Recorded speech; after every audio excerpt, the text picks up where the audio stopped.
देखिए अन्योन्य प्रेरण जो है वो सिर्फ और सिर्फ क्या है, एक घटना है। सिर्फ क्या है, एक घटना है। उस घटना को क्या कहा गया, नाम दे दिया गया अन्योन्य प्रेरण। कौन सी घटना है इसको समझना है। यहां पर दो कुंडलियां ली गई हैं। अब एक को हम प्राथमिक कहते हैं और एक को हम द्वितीयक कहते हैं। प्राथमिक कुंडली हम उसे कहेंगे जिसमें हमारा बैटरी का यूज किया गया होगा, और द्वितीयक कुंडली हम उसको कहेंगे जिसमें हमारा धारामापी का यूज किया जाएगा। ठीक, ये भी कुंडली प्राथमिक है, ये द्वितीयक है। हम इसको भी प्राथमिक बना सकते हैं और इसको भी द्वितीयक बना सकते हैं। अंतर क्या करना पड़ेगा, धारामापी को यहां से हटा करके इसमें लगाना पड़ेगा, बैटरी को यहां से यहां लगाना पड़ेगा, क्योंकि हम धारा का मान जिस कुंडली में चेंज करेंगे उसको हम क्या कहेंगे, प्राथमिक कुंडली कहेंगे। ठीक है। अब अगर हम ये मान लें कि इस पहली कुंडली में जो धारा प्रवाहित हो रही है वो क्या है, I1 है, और इस धारा के मान को हम क्या करते हैं, चेंज करते हैं।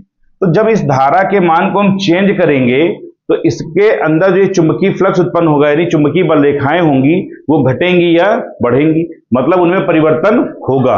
और उनके परिवर्तन होने को हम लोग इसको क्या कह देते हैं, φ1 कह देंगे, क्योंकि चुंबकीय फ्लक्स को किससे करेंगे, फाई से करेंगे, इसको क्या कह देंगे, φ1 कह देंगे। ठीक, अब ये जो है चुंबकीय फ्लक्स में जो परिवर्तन होगा तो चुंबकीय बल रेखाएं निकलेंगी और ये आपकी कहां जाएंगी, ऐसे, क्योंकि आपने जो दूसरी कुंडली रखी है वो बिल्कुल इसके जस्ट पास में रखी हुई है। तो हम फ्लक्स में परिवर्तन तो कर रहे हैं किसमें, प्राथमिक वाली में, लेकिन उसका जो प्रभाव दिखेगा वो दूसरी वाली में भी दिखेगा। ठीक, अगर हम ये मान लें कि दूसरी कुंडली से गुजरने वाला जो फ्लक्स है वो क्या है, φ2 है। पहली कुंडली से क्या गुजर रहा था, φ1, और दूसरी से क्या गुजर रहा है, φ2 गुजर रहा है। इस कुंडली को हमने क्या नाम दिया, प्राथमिक, यहां लिख देते हैं इसको, ये हो गई प्राथमिक कुंडली और ये हमारी क्या हो जाती है, द्वितीय कुंडली। ठीक, बात समझ में आ गई। अब देखिए ध्यान ही देना है, धारा का मान परिवर्तन कहां करेंगे, पहली वाली में। धारा का मान कहां चेंज करेंगे, पहली वाली में। तो इसमें क्या चेंज होगा, φ2। तो हम ये कह सकते हैं कि जो चुंबकीय फ्लक्स है दूसरी कुंडली का, यह किस पर निर्भर कर रहा है, I1 पर ही तो कर रहा है। तो अगर I1 का मान बढ़ेगा तो φ2 का मान बढ़ेगा, अगर I1 का मान घटेगा तो φ2 का मान घटेगा। यहां भी घटेगा और यहां भी घटेगा, दोनों में, है ना। ये आपकी बैटरी यूज हुई, ये स्विच यूज हुआ। तो यहां पर आप लिख सकते हैं क्या कि हमारा जो φ2 है यह डायरेक्टली प्रोपोर्शनल है किसके, I1 के। यानी φ2 क्या है, दूसरी कुंडली से गुजरने वाला चुंबकीय फ्लक्स जो होता है यह प्रोपोर्शनल किसके हो गया, पहली कुंडली के। ठीक, अब जब प्रोपोर्शनल को हटाया जाएगा तो वहां पर एक आएगा कांस्टेंट, और उस कांस्टेंट को हम लोग लिख देते हैं किससे, m से। ये आपका हो जाता है mi1 के। ठीक, अगर यहां से m का मान निकालोगे तो ये I1 आपका बटे में आ जाएगा। तो ये आपका क्या हो जाएगा, φ2 अपान I1 बराबर किसके, m के। अब अगर हम यहां से यदि I1 बराबर कितना कर दिया जाए, 1 एम्पियर, I1 कितना कर दें, 1 एम्पियर, तो जो तुम्हारा φ2 है वह किसके बराबर हो जाएगा, m के हो जाएगा। अर्थात हम ये कह सकते हैं कि अन्योन्य प्रेरण गुणांक जो है वह φ2 के बराबर है। और φ2 क्या है, दूसरी कुंडली से गुजरने वाला चुंबकीय फ्लक्स, लेकिन कब बराबर हुआ, जब पहली कुंडली में धारा कितनी प्रवाहित की गई, 1 एम्पियर। तो आप ये कह सकते हैं कि अगर पहली कुंडली में 1 एम्पियर की धारा प्रवाहित हो रही है तो दूसरी कुंडली से गुजरने वाला चुंबकीय फ्लक्स जो होगा वही हमारा क्या हो जाएगा, अन्योन्य प्रेरण हो जाएगा, या अन्योन्य प्रेरण गुणांक हो जाएगा। ठीक, अब यहां से इसको हम डाल देते हैं समीकरण नंबर 1। अब समीकरण 1 से दोबारा फिर से लगाएंगे इसको, यहां लिखेंगे क्या, समीकरण 1 से। अब समीकरण 1 में क्या लिखा था आपका, φ2 इज इक्वल टू किसके, mi1 के। ठीक, φ2 इज इक्वल टू क्या था आपका, mi1 था।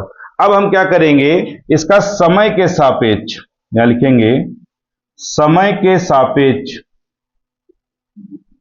अवकलन करने पर, अवकलन करने पर हम क्या करेंगे, समय के सापेक्ष इसका अवकलन करेंगे।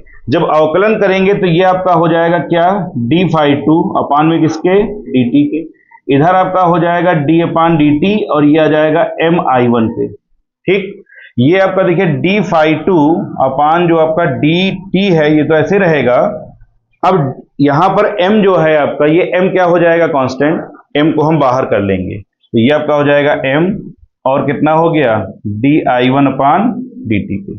ठीक है, अब ये देखिए d∅2 अपान dt जो है, ये आपने पढ़ा था फैराडे के नियम में। फैराडे ने बताया था कि फ्लक्स परिवर्तन की जो दर होती है वही हमारा क्या होता है, वैद्युत वाहक बल के होता है। माइनस सिंबल किसके द्वारा लगाया गया, लेंज के नियम के आधार पर लगाया गया। हर बात जो ना स्टेप बाय स्टेप सीखोगे तभी समझ में आएगी आपको। ये फैराडे का नियम, और फैराडे के नियम में लगाया गया था माइनस, माइनस किसके आधार पर लगाया गया था, लेंज के नियम के आधार पर। तो d∅ अपन dt इक्वल टू क्या हो गया आपका, माइनस का e। लेकिन जब इसका मॉड निकालोगे, मतलब d∅ अपान dt का अगर मॉड कर दिया जाएगा तो ये माइनस e का मॉड हो जाएगा, और जब माइनस e का मॉड होता है तो हमेशा प्लस का आता है। मतलब चाहे माइनस का मॉड करो चाहे प्लस का मॉड करो, उसकी वैल्यू क्या आएगी, हमेशा प्लस की ही आएगी। तो d∅2 अपान dt अगर देखा जाए तो किसके बराबर हो गया आपका, e के, और ये आपका किसके बराबर हो गया, m इंटू di1 अपान dt के। ठीक है, अब यहां से देखिए ये आपका जो है ना, इसको अपान में ले आइए, तो m इजकल टू क्या हो जाएगा हमारा, e अपान कितना, di1 अपान dt। अगर हम यहां पर लिख दें, यदि di1 अपान dt इजकल टू 1 एम्पियर पर सेकेंड कर दिया जाए, मतलब पहली कुंडली में अगर धारा परिवर्तन की दर, धारा परिवर्तन नहीं, धारा परिवर्तन की दर को 1 एम्पियर पर सेकेंड किया जाएगा, तो आप देखेंगे कि जो m हमारा है वो किसके बराबर हो जाएगा, e के। और e किसके द्वारा निकला था, d∅2 के कारण, तो यहां पर आप इसको E2 कर दीजिएगा। E2 का मतलब क्या हो जाएगा, दूसरी कुंडली का वैद्युत वाहक बल। ठीक है, तो हम ये कह सकते हैं कि अगर पहली कुंडली में धारा परिवर्तन की दर कितनी हो जाए, 1 एम्पियर पर सेकेंड हो जाए, तो दूसरी कुंडली से गुजरने वाला या दूसरी कुंडली का वैद्युत वाहक बल जो होता है वही किसके बराबर होता है, अन्योन्य प्रेरण गुणांक के बराबर होता है। ठीक, तो दो परिभाषाएं हैं, एक है पहली कुंडली में धारा के आधार पर, दूसरी परिभाषा है पहली कुंडली में धारा परिवर्तन के आधार पर, और दोनों में लगभग सिमिलरिटी सेम। ठीक, अब बात आती है कि यह अन्योन्य प्रेरण जो होता है इसका मात्रक क्या है। अन्योन्य प्रेरण का मात्रक जो है उसको हम लोग लिखते हैं क्या, हेनरी। क्या लिखेंगे, हेनरी।